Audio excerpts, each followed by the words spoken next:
अस्सलाम दोस्तों, इन साइड में मौजूद फखर में खुश आमदीद। लगता है ये है कि इस्टेब्लिशमेंट की तरफ से इमरान खान साहब को दोबारा इंगेज करने के लिए, कुछ मुहिम चलाने के लिए कोई गौर फिक्र के अमल का आगाज़ हो गया है, क्योंकि इस वक्त कौमी इत्तफाक राय को कायम करने की कोशिश की जा रही है। और कौमी इत्तफाक राय के लिए खुद chief of army staff general Asim Munir साहब की तरफ से एक अहम ऐलान सामने आ गया है और उनकी तरफ से ये बात कही गई है कि जनाब कौमी इत्तफाक राय इस वक्त बहुत ही ज़्यादा ज़रूरी है। और साथ उन्होंने इस बात में भी इस बात का भी जिक्र किया कि जनाब कौमी इत्तफाक राय हमें किन किन अमूर के ऊपर चाहिए। यकीनी तौर पर जो दो नुकात इस वक्त उनके या पाकिस्तान को सबसे इंपॉर्टेंटली दरपेश हैं, उसमें से एक है मईशत और दूसरी है दहशतगर्दी। तो इसका मतलब ये है कि जनरल आसिम मुनीर साहब ये चाहते हैं कि जनाब मईशत और दहशतगर्दी से निपटने के लिए जो पाकिस्तान के तमाम पॉलिटिकल स्टेक होल्डर्स हैं या तमाम इदारे हैं, उनको सेम पेज पर आना चाहिए और मिलजुल कर एक दूसरे के बोझ को शेयर करना चाहिए। लेकिन यहाँ पर आके ख्वाहिश तो बड़ी अच्छी है, इसके अंदर तो कोई दो राय नहीं, लेकिन सवाल एक पैदा हो जाता है कि जनाब आपने दुरुस्त तरफ इशारा किया कि जनाब वाक़तन इस वक्त अगर देखा जाए तो पाकिस्तान के लिए जो सबसे बड़े ख़तरनाक किस्म के दो मसाइल हैं वो है एक दहशतगर्दी जो दोबारा मुनज़्ज़म हो रही है, दोबारा सर उठा रही है। उसके लिए कुछ ठोस शवाहद भी सामने आ रहे हैं, कुछ वाक़यात भी हैं जो वाक़तन बहुत ज़्यादा डिस्टर्बिंग है। दूसरी जानिब मईशत है जो बिल्कुल नोज़ डाइव कर रही है, जो बिल्कुल निचली सतह की तरफ आ रही है। और खुदा न खास्ता अगर मईशत के इस नोज़ डाइव के अमल को ना रोका गया तो उसके बाद तो फिर जो है मामलात को सीधा करना बहुत ही ज़्यादा मुश्किल हो जाएगा। लेकिन इम्पॉर्टेंट मामला ये है कि ये इत्तफाक राय कैसे पैदा किया जाएगा, क्योंकि दहशतगर्दी के हवाले से तो जो मामला है उस पर तो सब लोग यही कहेंगे कि जनाब बिल्कुल ठीक है, ये आपने करना है जनरल साहब, आपने करना है, जिस तरीके से आप करेंगे हम आपके पीछे खड़े हैं, जो आप कहेंगे, जिस तरीके से आप चाहेंगे, जिस तरीके से इक़दाम आपने लेने चाहेंगे, जिस तरीके से ऑपरेशन करना चाहेंगे, हमें इस पर कोई इतराज़ नहीं है। तुसी बंदे फड़ो टुंग दो, हमें इस मामले से कोई लेना देना नहीं है। लेकिन जहाँ तक मईशत की बात आएगी तो वहाँ पर आकर सवाल खड़ा हो जाता है, क्योंकि यहाँ पर अगर इत्तफाक राय आपको डेवलप करना है तो फिर इसके लिए आपको तमाम पॉलिटिकल स्टेक होल्डर्स को अपने साथ बिठाना पड़ेगा या उनके साथ रब्ता करना पड़ेगा। और यही वजह है कि मैंने गुफ्तगू का आगाज़ इसी जुमले से किया है कि लगता है कि इस्टेब्लिशमेंट ने इमरान खान साहब को एक मरतबा फिर इंगेज करने के लिए कुछ लाहे अमल बनाया है या इस हवाले से कुछ सोच विचार की जा रही है,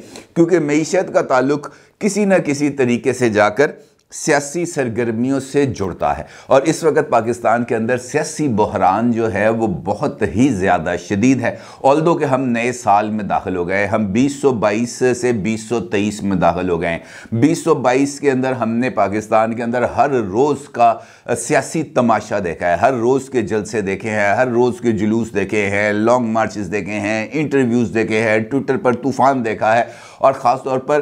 पाकिस्तान के सबसे बड़े इदारे यानी पाकिस्तान की इस्टेब्लिशमेंट के ऊपर हमने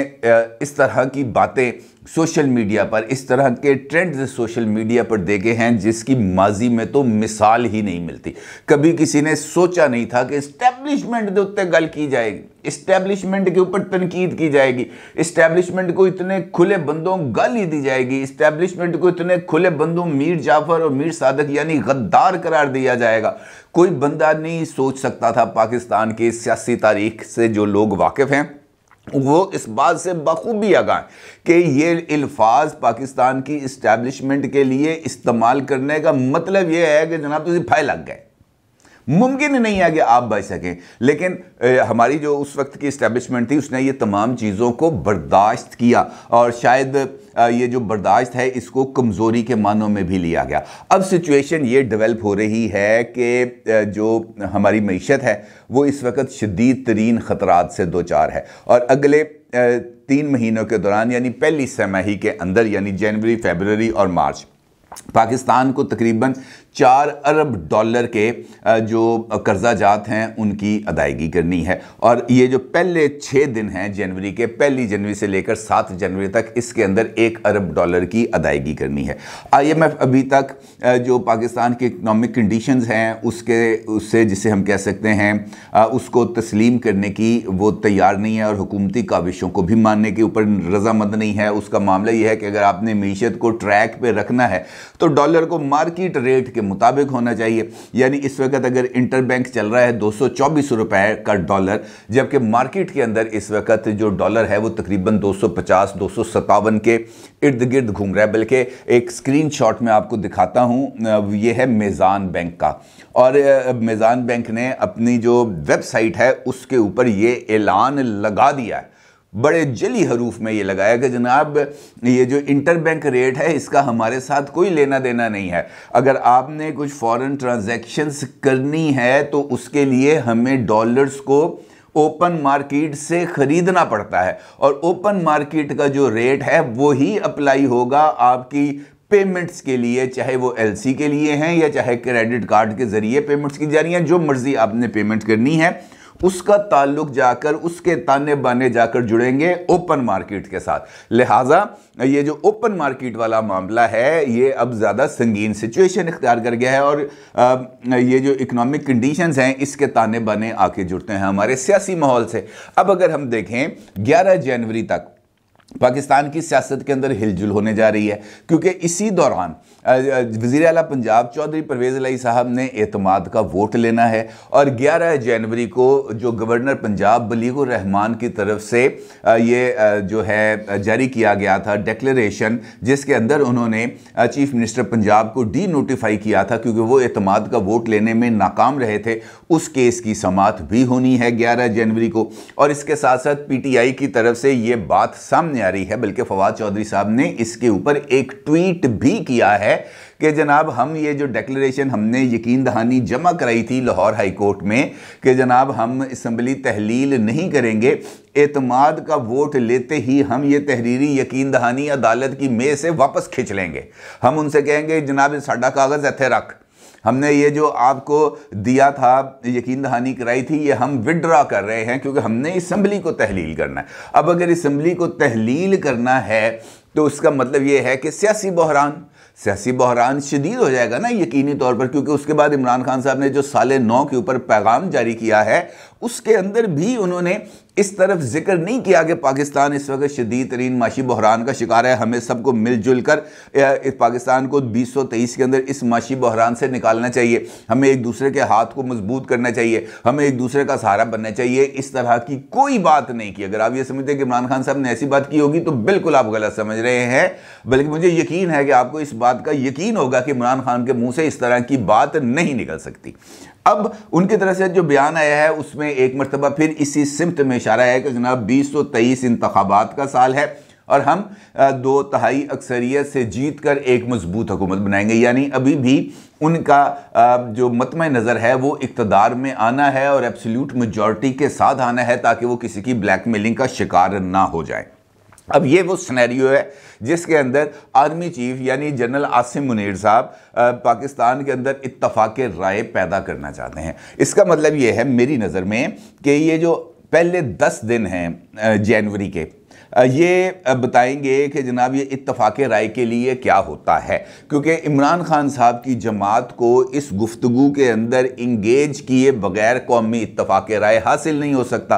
और मीशत के लिए तो बिल्कुल नहीं हो सकता, क्योंकि मीशत के लिए जो चीज़ें ज़रूरी हैं वो है सियासतदानों का एक पेज पर आना या सियासतदानों का एक दूसरे को स्पेस देना, वो बाहर होता हुआ नज़र नहीं आ रहा। तो अब इस्टेब्लिशमेंट क्या करेगी? मेरे नज़दीक इस्टेब्लिशमेंट के पास 2 ऑप्शन बाकी बचते हैं। एक तो ये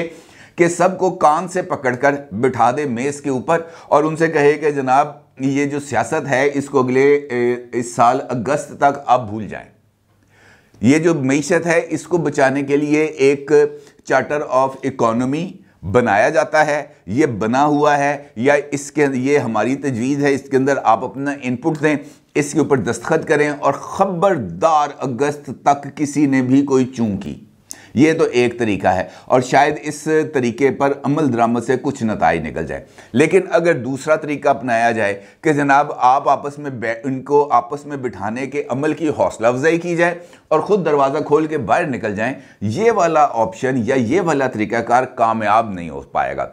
क्योंकि ये जो अगर इस्टेब्लिशमेंट की मौजूदगी के बगैर पॉलिटिशियंस को हम एक टेबल पर बिठाएंगे तो ये उलझते रहेंगे इस वजह से कि दोनों को एक दूसरे से बहुत शिकायत हैं। हुकूमत के नज़दीक इमरान खान इस वक्त एक बहुत बड़ा ख़तरा है, एक थ्रेट है, बहुत उनकी तरफ से बहुत सारी आवाज़ें आ रही हैं, बहुत सारी चीज़ें सामने आ रही हैं। अखलाक बाख्तगी का एक बहुत बड़ा मवाद है जो सामने आ रहा है या सामने आ चुका है। दूसरी जानिब इमरान खान साहब ये समझते हैं कि इस वक्त तक जो इलेक्शन से भागने का वतीरा है, और अभी रिसेंटली जो इस्लामाबाद के अंदर जो लोकल गवर्नमेंट्स का इलेक्शन होना था वहाँ से जिस तरीके से पीछे हटा गया, वो यकीनी तौर पर इमरान खान साहब के इस मौक़िफ़ को तो तक़वियत देता है कि हुकूमत इलेक्शन से भाग रही है, लेकिन दूसरी जानिब इकॉनमी को दरपेश चैलेंजेस से इमरान खान का इस वक्त फासला इख्तियार करना या ये तासुर देना कि उनका इकॉनमी के साथ कुछ लेना देना नहीं है, ये इसी बात की तरफ इशारा कर रहा है कि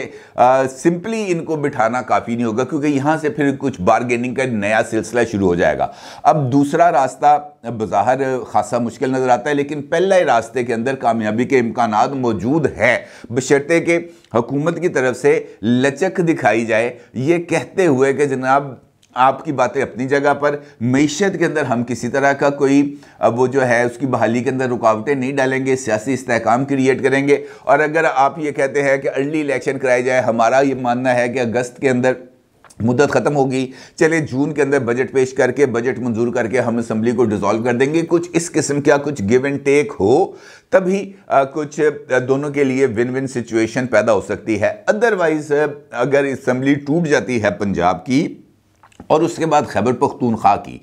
तो अगर कोई फिर ये सोचता है उसके बाद कि पाकिस्तान के अंदर सियासी इस्तेहकाम आ जाएगा, तो ये उसकी बहुत बड़ी गलतफहमी है। और अगर कोई ये सोचता है कि इस सियासी जो सैलाब आएगा, ये जो सियासी बहरान आएगा, ये जो एक सियासी सुनामी आएगी, उसके नतीजे में माशी बहरान की मंजिल हासिल हो जाएगी, तो मेरा नहीं ख्याल कि इस तरफ भी कोई ना कोई इस तरफ सोचना भी जो है वो दुरुस्त अमल होगा, क्योंकि इसके नतीजे में जो ख़तरात, जिस तरह मैंने आपको बताया कि पहली तिमाही है नए साल की, ये पहली तिमाही हमारे लिए $4 अरब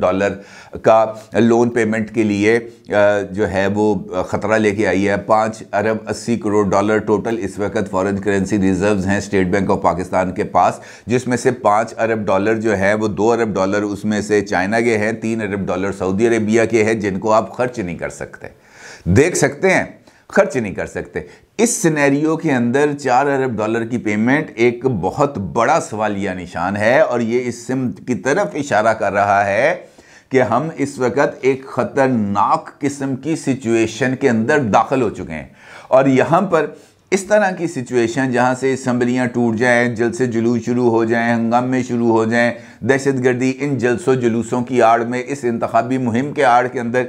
निकलना शुरू हो जाए, लोगों की जो जानो माल है उसको शदीद तरीन ख़तरात लाहक हो जाएँ, मेरा नहीं ख्याल ये मुमकिन है। ये बात जनरल आसिम मुनीर साहब ने जो बात की थी पाकिस्तान नेवल एकेडमी कराची में, जिसके अंदर उनका ये कहना था कि पाकिस्तान इंतहाई नाजुक मोड़ से गुजरा है, मईशत और दहशतगर्दी के चैलेंजेस से निपटने के लिए कौमी इत्तफाक राय ज़रूरी है।